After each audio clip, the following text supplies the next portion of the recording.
Hey everyone, welcome back and happy Thursday. Okay, guys, well, we're back to talk about Dorit and PK and the marriage issues, the red flags in their marriage at least. But before we get into it, you guys know how this works. If you haven't already, go ahead, smash that like button. If you're not subscribed, get subscribed.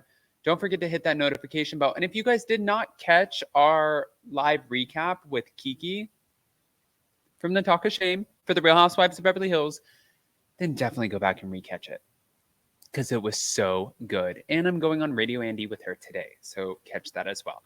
I say let's jump right in.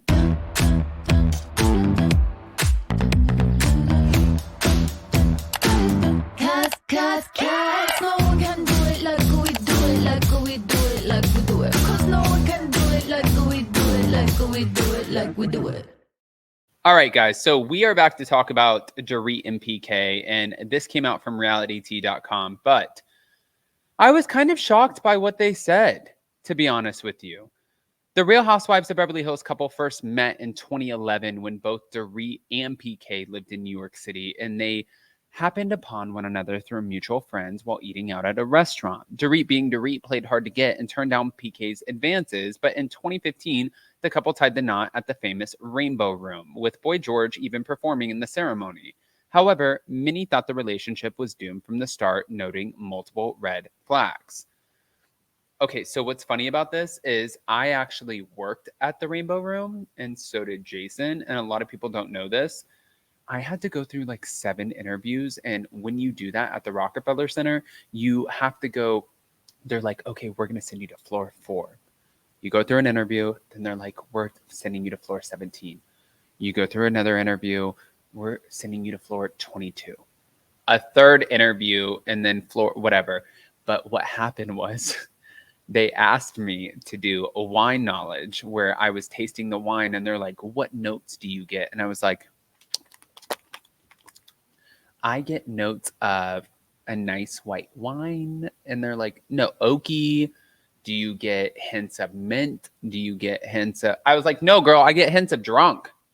drunk. I don't know what the hell you're talking about, but those are the hints that I get. And then the woman who ran the Rainbow Room asked me, she's like, who hired you? I'm like, you hired me. Okay, it's not about me, but back to it. So with a 9-year age difference, it is possible that the two were on 2 different paths, even though it is not a significant age gap. Multiple red flags could have been waving for Dorit and PK. The mother of 2 was an up-and-coming fashion designer who had just launched her own swimwear company. Dorit, PK was well established in the music business, and it could be that Dorit saw dollar signs when stumbling upon her true love. Now, Dorit is from Connecticut, so where she got her pretend posh accent is, well, it's beyond everyone. It could be that she was a chameleon of change when it came to landing her daddy Warbucks. Okay, reality T is shady as hell. The fake accent is indicative of the type of person that Dorit is: contrived, false, pretentious, and elitist. After appearing on her first season of The Real Housewives of Beverly Hills, it became clear that the fashionista desperately wanted to be a part of the 90210 high society. Now, PK may have promised her all of the riches in the world to marry him, but now with their financial fallout, Dorit is starting to see the light that she won't be getting her rags to riches dream after all. The Kemsleys seem to be living on borrowed credit and borrowed time with their love. Can I just say really quick, I am not the one saying this. I didn't say this shit. I'm repeating it. And if you ask Vicky Gumbelson, repeating a rumor is just as bad as making up the rumor.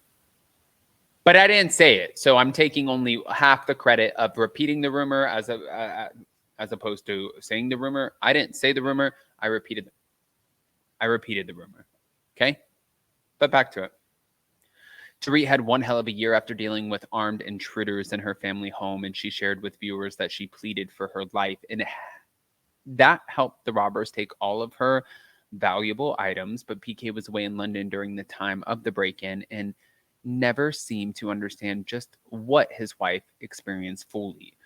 Personally, based off of what Reality T said, I wouldn't be trying to validate my feelings to a husband who wasn't willing to understand the emotional distress that I had just been through if I was in Dorit's position, and I get that. But during the new season, Dorit explains to her co-stars how hard the PTSD has been, especially after she lost $10,000 from her handbag.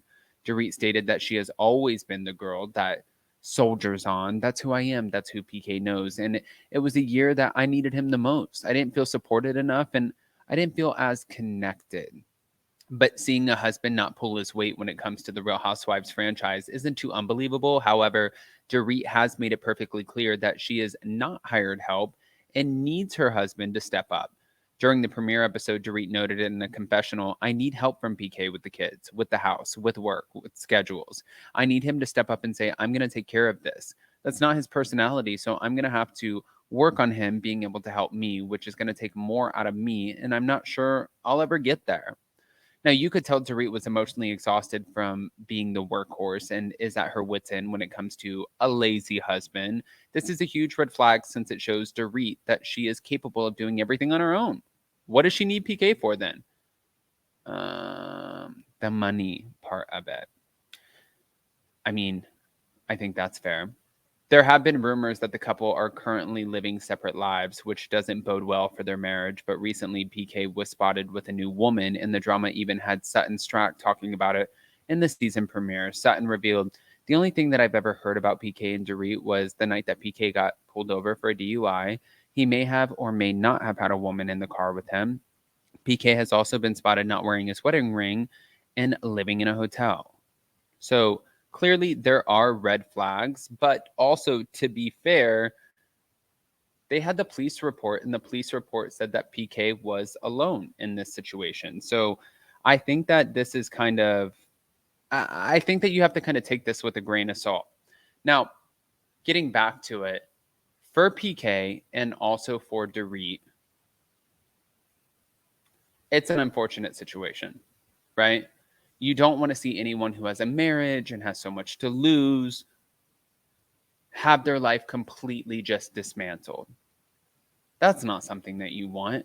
I think that hurt people hurt people. And I think that if you really want to see somebody divorce or break up or whatever the case is, and you're gunning so hard for them, and that's why I'm not going to gun for them. I mean, I'm experiencing this right now in my own marriage where people just want, I don't know what they want. It's just like, they want us to not be together. And that's okay for you to feel that way, but it's not okay to put your negative energy on my life and my relationship. And that's why I'm looking at this, even though you're on reality TV, I don't want to implement that sort of mindset on your relationship because I think that it's absolutely disgusting. I think it's aggressive. And I think that anybody who has a relationship knows what it takes to run a relationship.